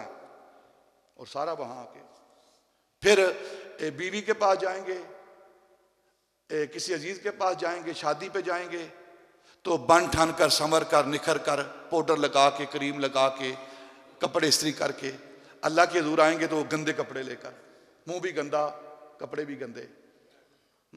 यही होता है कि नहीं होता? कोई एहसास ही नहीं है।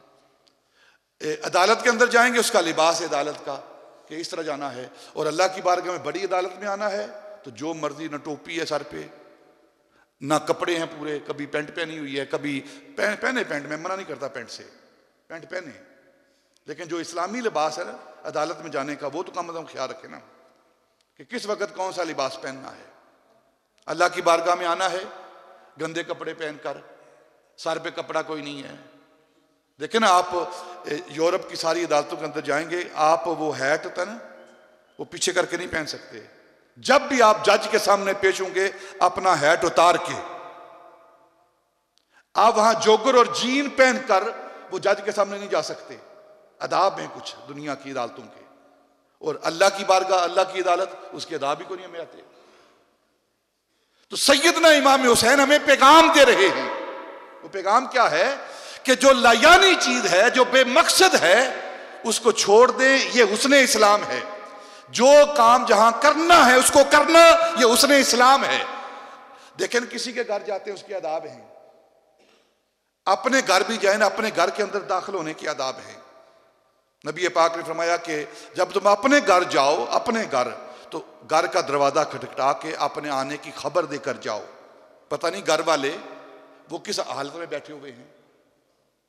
किसी का दरवाजा खटखटाया है और दरवाजा खटखटा के आप दरवाजे के सामने खड़े ना रहें, ये इस्लाम की तालीम है। एक साइड पे हो जाए, ताकि अगर कोई घर की मस्तूर, कोई घर की औरत दरवाजा खोलती है या आपकी नजर वहां जाती है, कोई पर्दा हटा हुआ है, पता नहीं वो किस हालत में बैठी हुई है, ये उसके आदाब है, उसका हक है। ये आप साइड पे हो जाएं ताकि वो अपने आप को कवर करके फिर आकर पूछे, दरवाजा खोले। और हम क्या करते हैं, ये अक्सर हमारी आदत है कि सड़क से गुजरते हुए जाती मारते हैं घर के अंदर मोटरसाइकिल पे। हमारा घर नहीं है वो, अपना हो फिर भी बना है, लेकिन ये हमारी आदतें हैं और कहते हैं मुसलमान हैं। ये कौन सी मुसलमानी है? फिर अगर किसी ने आपको घर के अंदर बुला लिया है, आप किसी के घर गए हैं, तो आपको उसने एक जगह बैठाया है, जो जगह उसने अहले खाना ने, घर वाले ने आपके लिए मखसूस की, आप यहां बैठे। कोई हक नहीं पहुंचता कोई हक नहीं पहुंचता उस मेहमान को कि उसके अंदर देखे वो अंदर क्या है ना। अपनी नजरें नीचे रखो, अपनी नजरें नीचे रखो, ये इस्लाम की तालीम है। और हम क्या करते हैं, वो घर वाला अंदर क्या है पीछे जाती मारते हैं, फिर घर की चीजों को देखते हैं कौन कौन सी चीज पड़ी हुई है, और फिर अपने आप को मुसलमान कहते हैं। और जिसे आदाब नहीं आते ना, उसका इस्लाम भी कुछ नहीं है, नाम का मुसलमान है। लेकिन एक और बात कर देता हूं दाता अली अजमेरी की। आप अपनी मस्जिद के अंदर लाहौर जो पुरानी मस्जिद थी जो आपने बनाई थी, वहां बैठे हुए थे, एक शख्स मस्जिद के अंदर दाखिल हुआ और उसने अपना उल्टा कदम, मस्जिद के अंदर दाखिल होने के आदाब क्या हैं, बोलो यार, सीधा कदम पहले रखा जाए और जब बाहर निकलें तो उल्टा कदम पहले रखा जाए। तो वो दाखिल हुआ मस्जिद के अंदर और उसने अपना उल्टा कदम पहले रखा मस्जिद के अंदर आते हुए, और आकर आपकी बारगाह में बैठा दाता अली अजमेरी की बारगाह में, और कहने लगा कि मैंने आपकी बैत करनी है, मैंने आपकी बैत करनी है। आप मैं तूने क्या बैत करनी है, तुझे तो यार के घर में दाखिल होने का तरीका नहीं आता। हम जो मस्जिदों के साथ करते हैं ना, सारी गंदगी मस्जिद के अंदर, हालांकि ये जो वुजू के खाने बने हुए हैं ना, ये सिर्फ मुसाफिरीन के लिए हैं, और हम घर से नियत करके चलते हैं कि सारा गंद मस्जिद के अंदर डालेंगे जाके, फिर कहते हैं कि हम हुस्न इस्लाम भी रखते हैं। सैयदना इमाम हुसैन ने पैगाम दिया है, मिन हुस्निल इस्लामिल मरए तरकहु मा ला यानी, यानी जो गैर जरूरी चीजें हैं उनको छोड़ दो, ये हुस्न इस्लाम है।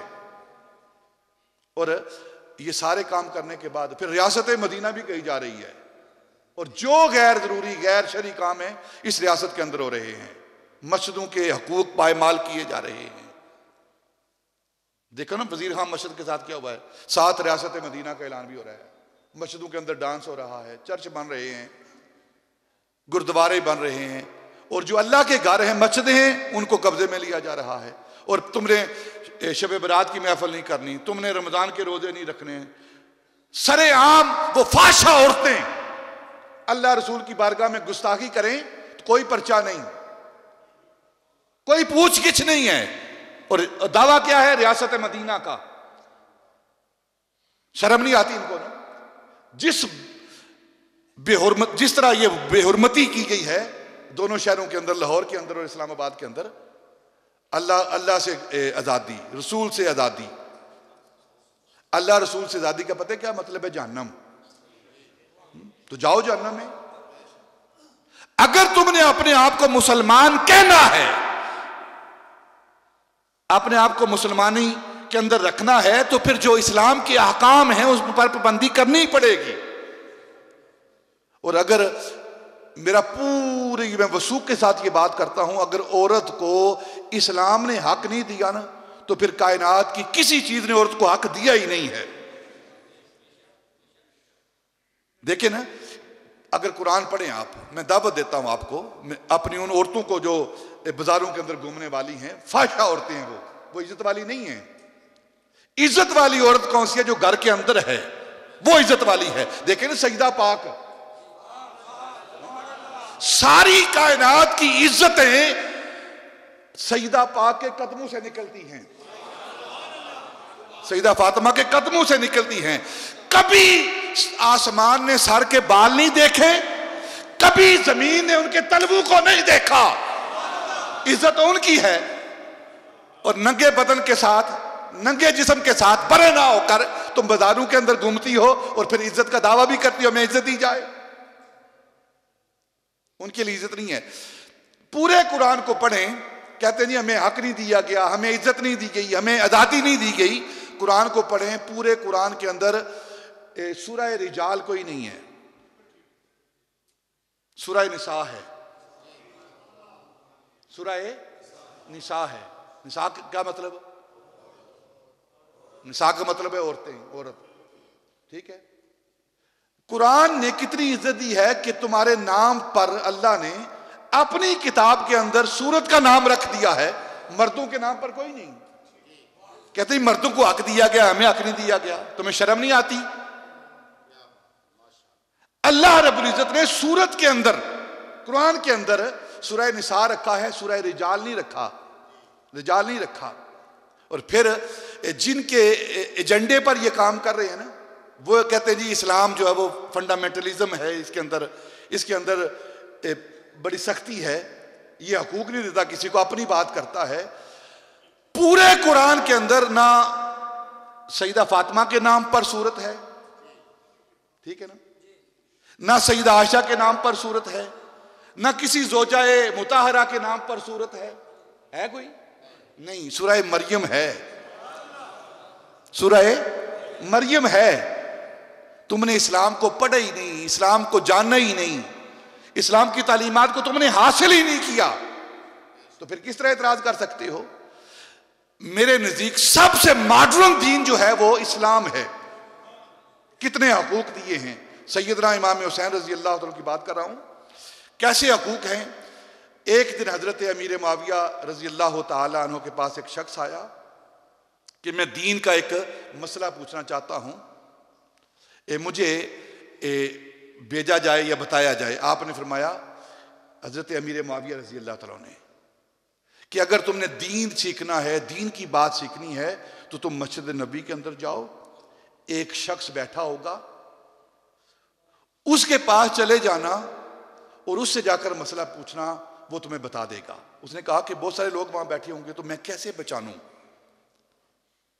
तो आपने हजरत अमीर मुआविया रज़ी अल्लाह तआला ने फरमाया कि तुम मस्जिद नबवी के अंदर दाखिल होना, वहां मजलिसें लगी होंगी, उस्ताज़ा बैठे होंगे, बयान हो रहा होगा। जिस मजलिस के अंदर सबसे ज्यादा अदब व आदाब होंगे और उनके सामने जो बैठे होंगे, उनकी हालत ये होगी कि जिस तरह नबी पाक के दौरे अक़दस के अंदर सहाबा बैठते थे और सहाबा के सरों पर परिंदे बैठकर उड़ जाते थे, बैन ही तुम्हें वो मजलिस मिलेगी जिस मजलिस में ये मरहला होगा, ये बात होगी, उससे जाकर पूछना। और वो शख्स दाखिल हुआ और जब देखा कि लोग बैठे हुए हैं, कोई हिल रहा है किसी मजलिस में, कोई आपस में बातें कर रहा है, कोई एक दूसरे को देख रहा है। एक मजलिस को देखा, एक कोने पे लगी हुई है, लोग सामने बैठे हैं, एक हसीन चेहरे वाला शख्स उनके सामने बैठा है, और जो सामईन है, जो बैठने वाले, उनकी कैफियत क्या है कि बिल्कुल पत्थर की तरह साकित बैठे हुए हैं।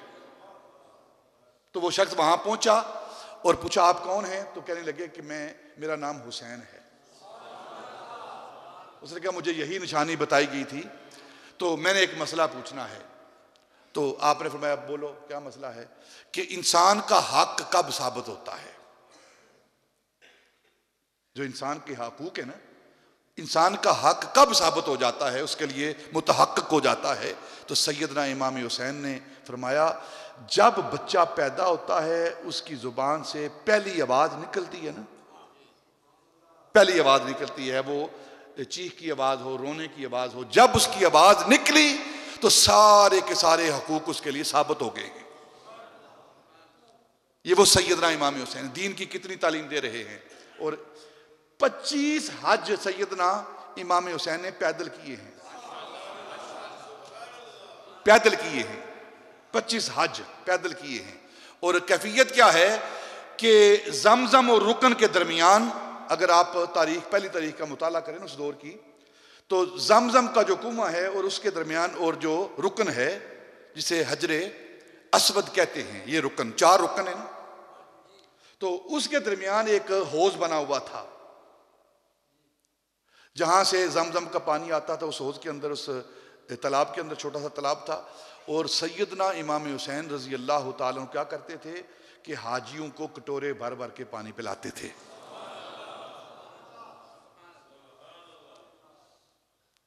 ये उनकी खिदमत है। इतने बड़े होकर उनकी खिदमत क्या है? हाजी को कटोरे भर के पानी पिलाते, सकायतुल हज्जाज जिसे कहते हैं।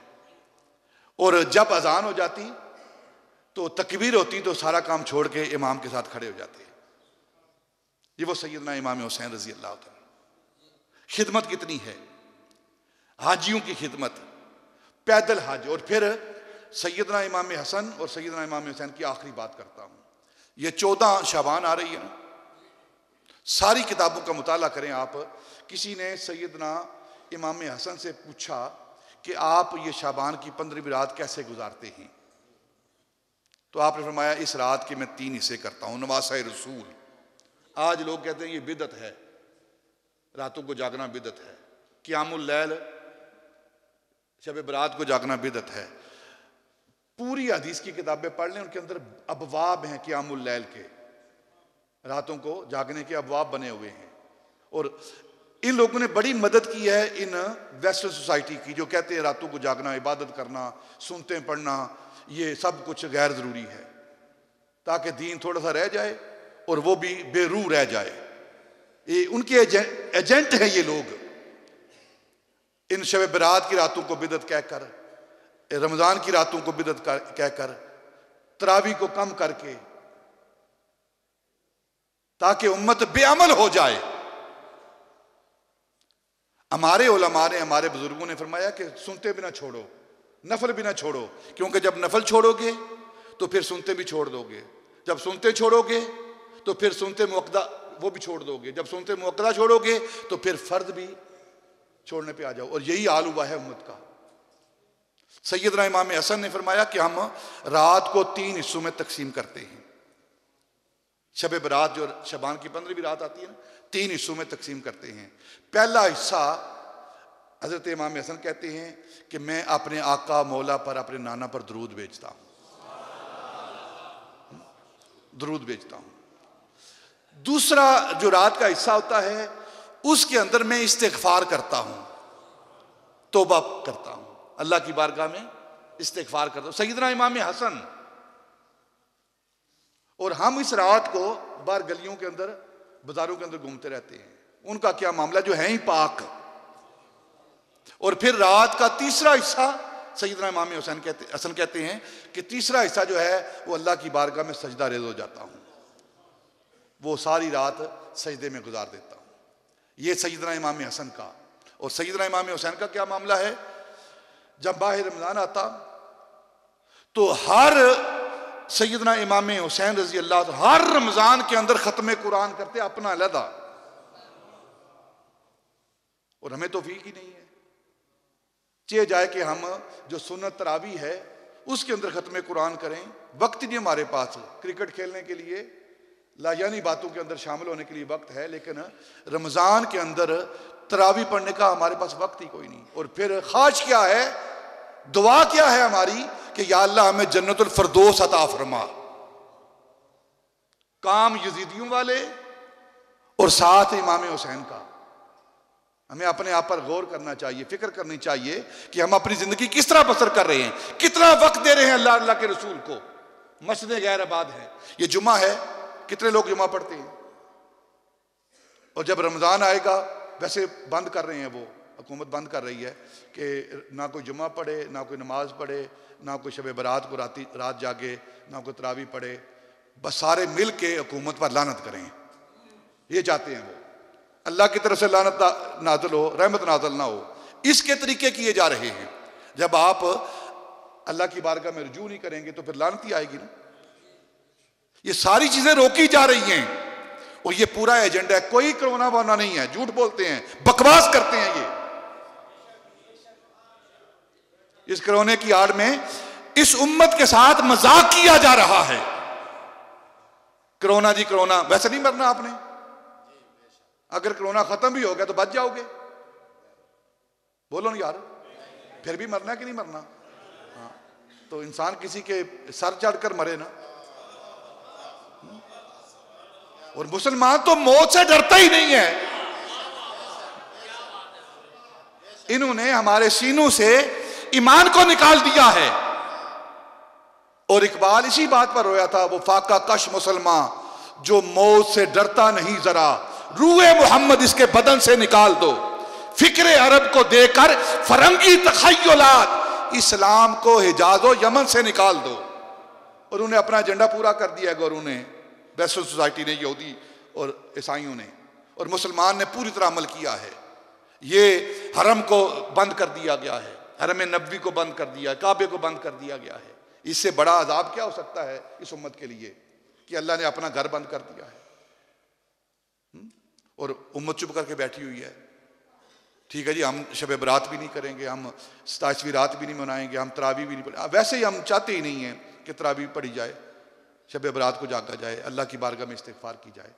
ये वो सोचने वाली बातें हैं जिसकी मैं आपको दावत दे रहा हूँ। ये हुकूमतें हमारे साथ क्या कर रही हैं। मैं पहले भी ये बात बारहा कह चुका हूँ कि हमारा किसी सियासी जमात के साथ कोई ताल्लुक नहीं, कोई ताल्लुक नहीं है। वो PTI हो, नून लीग हो, जीम लीग हो, फ्रांस हो, जो मर्जी जमीन लीग हो, हमारा किसी के साथ कोई ताल्लुक नहीं, किसी जमात के साथ, किसी के साथ कोई ताल्लुक नहीं। अगर हमारा ताल्लुक किसी जमात के साथ है तो वो एक ही जमात है, वो एक ही जमात है। मेरा जवाब वही है जो अलीपुर के पीर ने दिया था। किसी ने पूछा ना हजरत पीर जमात अली शाह साहब से कि मुस्लिम लीग है, कांग्रेस है और जमातें हैं, जब पाकिस्तान बन रहा था तो आप कौन सी जमात के साथ हैं? तो आपने फरमाया बेवकूफा मेरा नाम नहीं पढ़ता, मेरा नाम नहीं तुझे आता, मेरा नाम जमाते अली है।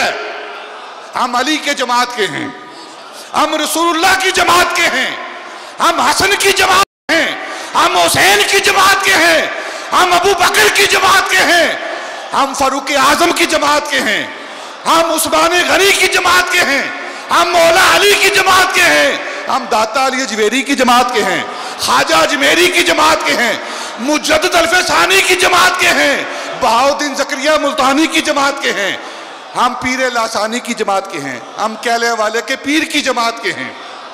सवाए इसके मैं और कुछ नहीं कहना चाहता कि इस हुकूमत को, हुकूमत के गुमाश्तों को शर्म आनी चाहिए जो वो कर रहे हैं। और फिर बात ये नहीं है सब ने हिसाब देना है, ये चंद दिन की बातें सारी ना।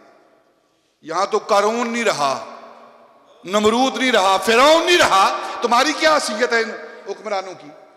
एक दिन तुमने, आज तुम्हें कुर्सी मिली है और तुम जो इस्लाम के साथ कर रहे हो, एक दिन अल्लाह की बारगाह में खड़े होकर तुमने जवाब देना है। डरो उस बात से, डरो उस बात से। बड़ा सख्त वक्त होगा वो। बड़े बड़े लोगों ने दावे किए हैं हमारी कुर्सी बड़ी मजबूत है, नामो निशान मिट गए हैं। ये कोई मजबूत नहीं है।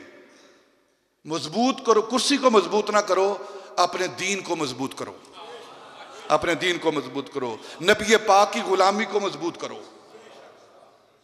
ये चंद बातें थी जो मेरा दर्द दिल था, मैंने आपके सामने रख दिया है। आगे आपकी मर्जी है, जो मौज करें आप। आज भी जमात के नाम पर वोट है,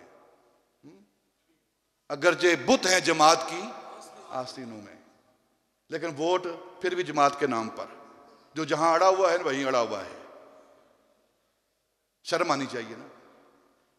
अल्लाह ने अकल दी है, शऊर दिया है कि कौन दीन के लिए बेहतर है। मुल्क की बात ना करो, दीन रहेगा तो मुल्क रहेगा, और ये मुल्क दीन के नाम पर लिया गया है। सबसे पहले हम अपने आप को दुरुस्त करें, अपने मन को दुरुस्त करें। सैयदना इमाम हुसैन का जिक्र सुन के जो आपने फरमाया नबी पाक से, फतरकहु माला, यानी उसको छोड़ दें हम, बस दीन की बात करें, हम अल्लाह रसूल की बात करें। जब ये कामल हो जाएगा तो हमारा दीन भी हुस्न वाला दीन हो जाएगा। अल्लाह हमें अमल करने की तौफीक अता फरमाए।